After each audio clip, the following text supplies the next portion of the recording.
Was scheduled to start this year on a new summit house atop Pikes Peak, but fundraising and rising construction costs could delay the project until next year. KRDO News Channel 13 Scott Harrison has that story. The cold and snow around the Pikes Peak Summit House is fitting, considering the status of construction. Local planners still need to raise $30 million of the $50 million total cost. Well, I don't know. 50 million seems a little high, but that's quite a bit, but who's paying for it? I guess that's always the question. Admission fees, the Forest Service, the Army, and Springs Utilities will cover $10 million. $20 million should come from the sale of bonds. Planners are counting on private donations for the rest. The summit was closed on Monday because of wind gusts as high as 65 miles per hour.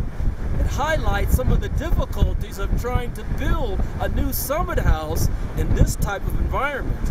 But the elements aren't the only reasons costs are so high.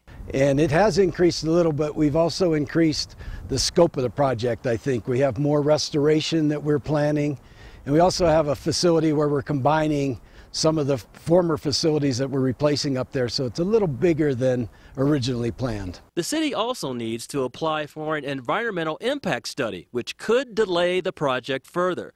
Regardless of the cost or the timetable, visitors are warming up to the new design. I think it's a wonderful idea, and I can't wait to come back and visit it when they complete it. It's kind of been one of the items to check off the bucket list, you know. And they hope the weather doesn't stop them like it did today. And planners have already spent about $61,000 to hire an Ohio consultant to help them decide the best way to raise the $30 million still needed.